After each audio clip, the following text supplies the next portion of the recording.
It's now time to hop in to the Eastern Conference recap reaction here, starting off in the Atlantic Division. Man, this has been busy of a division of ups and downs of really, you can say every single team in that division has had ups and downs so far this season. Boston, more ups than downs. I would say they were 5-1-0 leading the NHL in points right now. And their division, they've looked very, very good. Again, I did not give them a lot of credit at the start of the season. Was very skeptical of how they would do with their injuries that they have sustained or have with Marchand and Charlie McAvoy to start the season without them, but man, oh man, they have stepped up. Swayman's been great between the pipes.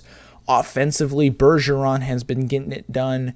Let's actually take a look at their team stats now as we're talking about them. I think that will help back up what they are doing. Pastrnak, Krejci, the two Czech Republic players have been absolutely killing it.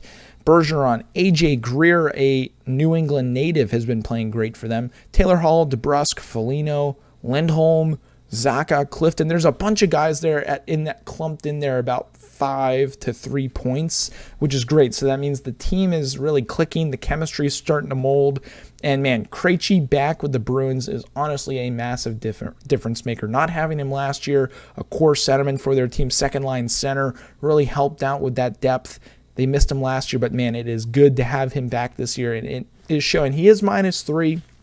Which is interesting. I don't know if he's out there for PK opportunities that they've been scored on, but man, he's looked very, very good back with the Boston Bruins. Taking a look at the goaltending, Ullmark actually leading the way, 4-0. Actually, I was wrong about Swayman. 4-0 with Ullmark, 9-2-9 with a 2.23 goals against average. Very, very good stats. Swayman, only 2 games played, 1-1, 8-1-6 with a 5.40. So I was completely wrong about my first little check of the Bruins. But other than that little blunder, again, ups and downs for every team, they've looked very good. Again, very stout defensively, big defensemen in your face, checking you, hitting you. It's hard to get anything going against them offensively as opposing teams.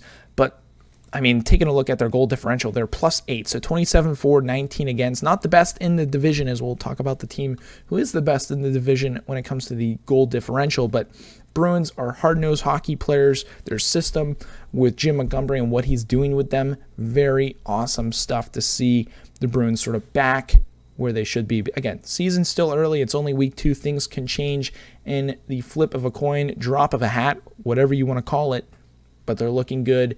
Boston Bruins fans should be happy with the way that they're performing, and we could see them near the top of the division / wild card race at the end of the season. So, moving on to the next team, which, man, oh man, I was completely wrong about. Not completely wrong about at the start of the season, but man, the Buffalo Sabres, they look very good.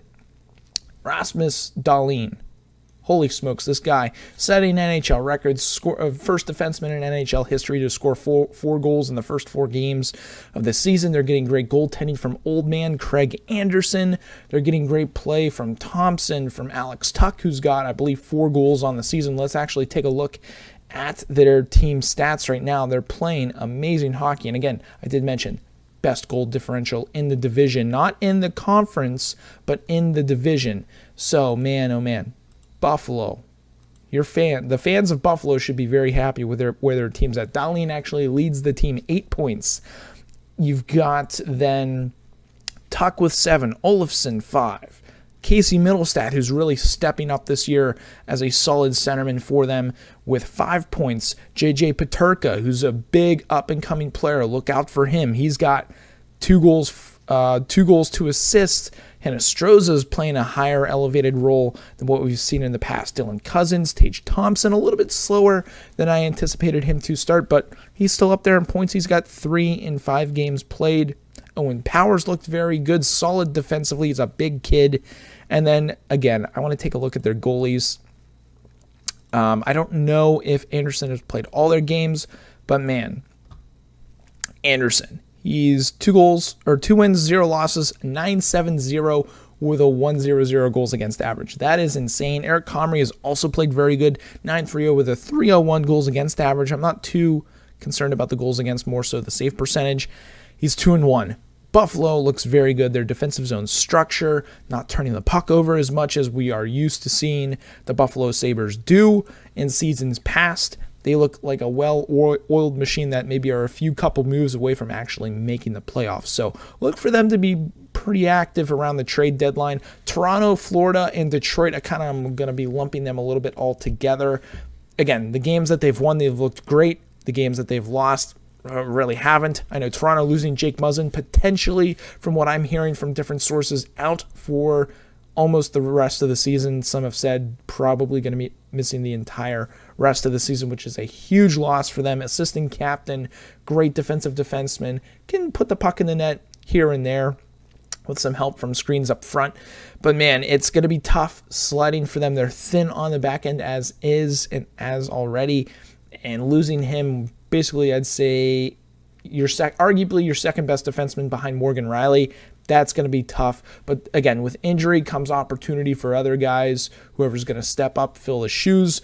Again, Toronto +3 on the goal differential. So again, I've seen some games where they're just turning the puck over, creating goal chances the other way for the opposition. And then the games that they've won, they've looked great. Again, same can be said for Florida and Detroit. Again, Detroit, younger team. Again, they're 2-0-2, so they haven't lost a game in regulation yet.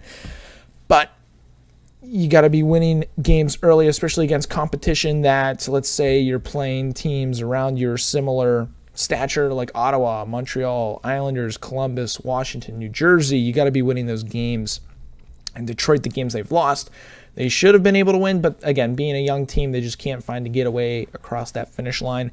And then Ottawa starting to catch their stride. They've won 3 straight after losing the first 2 to start the year. People were hitting the panic button pretty early for this team, but again, with the young crew and core that they are really starting to put together there, mixed in with a sprinkling of some veteran presence with Giroux, and you've got Shabbat, who I would say really is now a more veteran-type player. He's been in the league a pretty long time now. They're starting to get a roll on. Goaltending starting to figure it out a little bit with Forsberg. So we'll see what happens with the Senators. And then you've got Tampa. They're 3-3. They just a little Jekyll and Hyde with them. They look great, and then they look flat out bad. Turning the puck over, missed defensive assignments. I know they won the other night against Florida, and that was a crazy game to watch. If you guys didn't watch it, go ahead and check out the Battle of Florida. I believe that was Friday night. The Lightning beat the Florida Panthers 3-2 in a great scrappy game. It was fun seeing Tkachuk mess around there in that game. Montreal, again, they're a scrappy team, 3-3. I still expect to see them at the bottom of that division pretty much all year long, but I'd say their expectations are a little bit lower than most teams, but they've played well so far. Just checking in. Again, thank you all so much for watching. What teams do you consider the best in the divisions? Again, I'd say really the teams who are the best in their divisions right now are the ones near the top of the division, and that goes for really any sports of what are the best teams. Again, typically the teams near the top of the division are going to be your best. But moving now over to the Metro, which honestly, I'm pretty surprised with how it is starting to shape up early this season. Pittsburgh, absolutely stellar performance the other night against the Kings that we watched, 6-1 final there, and then a technically comeback victory against the Columbus Blue Jackets. They were down 2-0 after one, ended up being a score fest. They won 6-3 in that game. They've got the best goal differential in the entire NHL, +15. Jari is playing great. Casey DeSmith, I don't know if he played against Columbus or not, but the goaltending, they're starting to figure out. The defense looks very solid back there with Letang, Dumoulin. You've got Jeff Petrie. You've got Joseph, who's also been playing great. Pedersen has been playing great on the front end. Your top 2 lines, really the depth of their forwards have all been playing great with Crosby, Gensel, and Raquel, the new first line. Second line, you've got Zucker, Malkin, Rust. Third line, you're looking at Carter, Heinen, and Kapanen, who are playing great. I know Teddy Bluger is about to come back. I don't know if he actually did play against Columbus or not, but man, Penguins are buzzing, and anytime you get a team with the top 3 guys that they have, Letang, Malkin, Crosby, buzzing at their age, look out, they can get on a roll because they've got the experience, they've got the know-how, they know how to go throughout a long season and how to prepare, which the younger guys on that team will look at and learn from. And again, they're just coming together the team looks good. They've looked more solid than they've had done so in the past couple of seasons. So as long as they can stay healthy, no bad injuries to their top core players, look out for the Penguins being a tough team, a tough game to play for any team that plays them this year. Philly, the biggest surprise so far this season. I thought they were going to be awful, absolutely awful.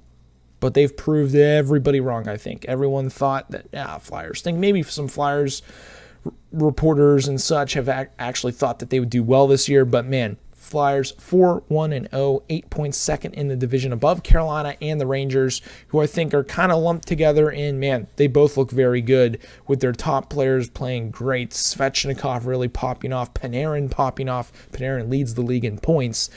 They look very, very good. I want to take a look at the Flyers stats right now. I haven't looked too deep. Kevin Hayes, Konechny, James Van Riemsdyk, Tony DeAngelo, Ian Provorov, Morgan Frost. Again, they're playing great hockey, but more importantly, between the pipes for the Flyers is what I really want to highlight about Philadelphia, and that is Carter Hart. He's played 4 games, he's won all 4 games, and he's got a .949 save percentage with a .175 goals against average.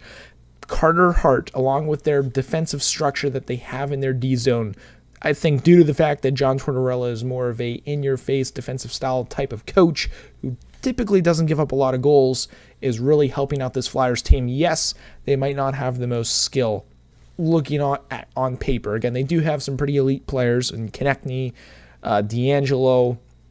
Even Kevin Hayes is up there for a scrappy, skilled power forward. Again, they don't even have Logan Couture in their lineup. He's still injured.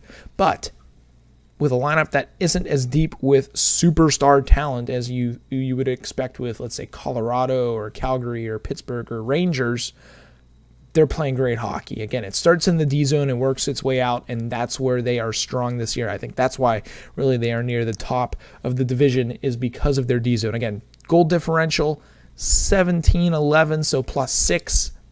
Again, in their favor. Season is still long. I think they'll continue to find ways to perform well and get the job done. They could sneak in as a wild card team, so look out for them. Carolina, New York, they've played great hockey. Again, the games that they've lost, really they deserve to lose.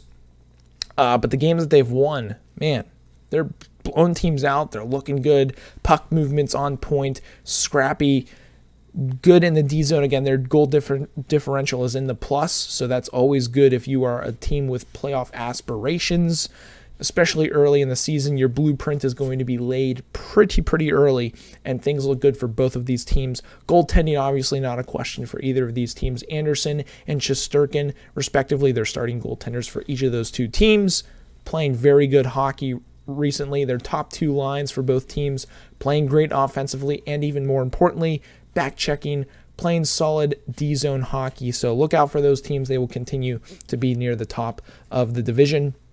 And then it sort of starts to tail off there. New Jersey, again, they're like a Toronto right now. They look good the games they win, and then the games that they lose, they just like, what are you guys doing? You're giving the puck away. You're not watching your weak side men. You're not really communicating. The passing is just like, what are you doing? It's like, it's so off and on with the New Jersey Devils, so it'll be interesting to see if they can put things together as the season goes on. Washington, man, they're interesting. Ovechkin, again, he looks great, but my concern is, again, they also lost Connor Brown to injury. I don't know how long he's going to be out for, but again, they don't have Backstrom. They now don't have Connor Brown.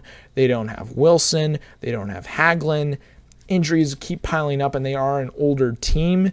And I don't know if their young guys, such as like Connor McMichael, are ready to step up and fill those roles as like second-line players.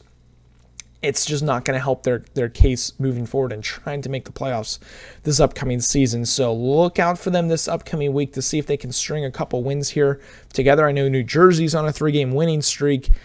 Capitals did win their last game, but it's going to be interesting to see if they can continue to try to keep things together while guys get healthy and back into the lineup, or if they're going to fall apart early in the season and have a lot of catch-up work to do in the spring, which, again, that's always hard to do because other teams have pretty much already solidified their places in the standings by that time.